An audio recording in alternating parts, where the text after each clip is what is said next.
अगर हिंदुस्तान की लोकसभा में अगर आपके 10 से 15 एमपी होते, सोचो, तस्वुर की दुनिया में आपको लेकर जा रहा हूं, अगर 10 से 15 मुस्लिम एमपी होते तो हिंदुस्तान की पार्लियामेंट में असदुद्दीन ओवैसी अकेला महसूस नहीं करता अपने आप को। उत्तर प्रदेश की राजनीति में एक बहुत बड़ी खबर सामने आई है और वो ये है कि आने वाली 8 जुलाई 2021 को ऑल इंडिया मजलिस इत्तेहादुल मुस्लिमीन के राष्ट्रीय अध्यक्ष जनाब बैरिस्टर असदुद्दीन ओवैसी साहब उत्तर प्रदेश की सरजमी पर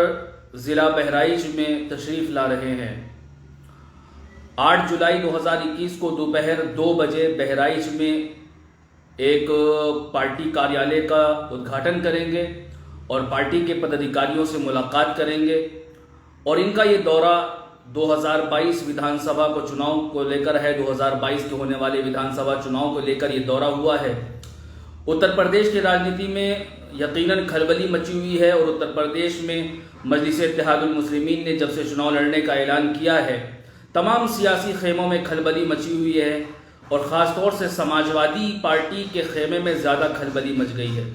उत्तर प्रदेश की राजनीति में बैरिस्टर असदुद्दीन ओवैसी साहब का आना और इलेक्शन लड़ना और चुनाव में हिस्सा लेना, अपने प्रत्याशियों को उतारना और जनसभाओं का दौर, पैदल दौरों का दौर होगा और बैरिस्टर असदुद्दीन ओवैसी साहब तशरीफ लाएंगे। उनके अलावा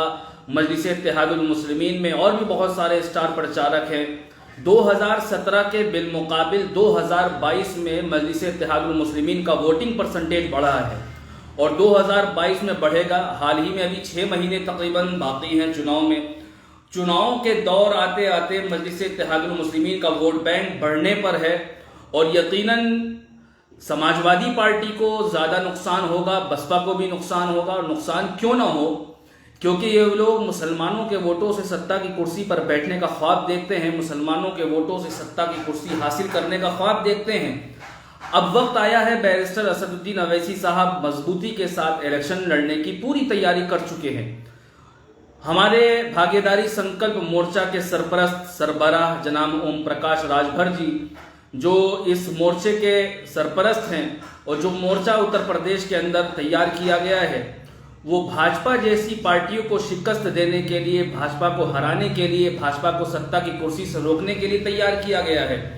जो लोग ये कहते हैं कि ओवैसी साहब के आने से यूपी में नुकसान होगा, जो लोग ये कहते हैं उत्तर प्रदेश की विधानसभा में ओवैसी साहब के इलेक्शन लड़ने से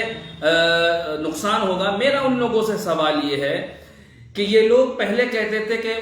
ओवैसी साहब बिना गठबंधन के चुनाव लड़ते हैं और बिना गठबंधन के चुनाव लड़कर नुकसान पहुंचाते हैं। अब उनसे हमारा ये सवाल है कि अब उत्तर प्रदेश के अंदर ओवैसी साहब गठबंधन से चुनाव लड़ने की तैयारी कर रहे हैं,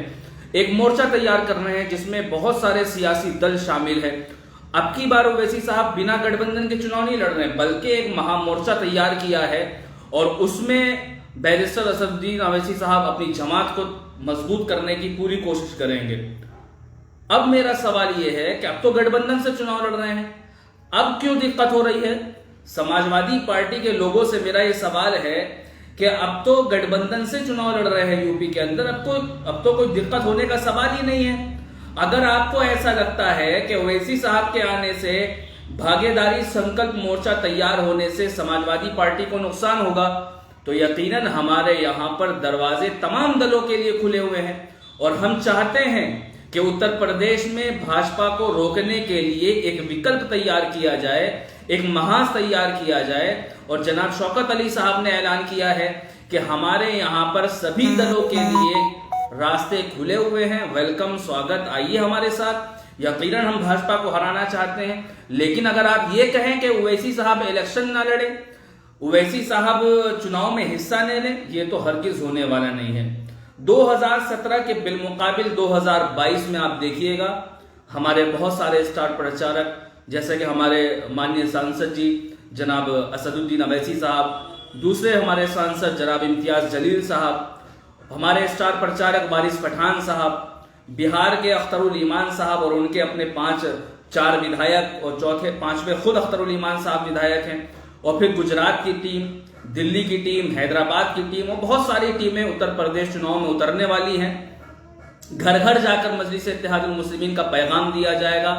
पार्टी का प्रचार और प्रसार किया जाएगा, घर घर ओवैसी साहब का पैगाम पहुंचाने की कोशिश की जाएगी और यकीनन हम लोग बहुत मजबूती के साथ इलेक्शन लड़ने जा रहे हैं और पूरी मजबूती के साथ अपने प्रत्याशियों को उतारने की पूरी कोशिश कर रहे हैं। यकीनन अल्लाह की ज़ात से पूरी उम्मीद है और उत्तर प्रदेश की आवाम से भी पूरी उम्मीद है कि अब की बार मजलिस इत्तेहादुल मुस्लिमीन को पूरा भरपूर प्यार से नवाजेंगे, दुआओं से नवाजेंगे और 8 जुलाई 2021 को दोपहर 2 बजे बहराइच की सरजमी पर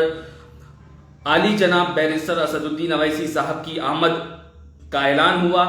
और तमाम सियासी खेमों में खलबली मच गई। ओवैसी साहब का आना और उत्तर प्रदेश की राजनीति में खलबली ना मचना ये तो हो ही नहीं सकता। यकीनन सियासी खेमों में खलबली मची हुई है ओवैसी साहब की आमद से।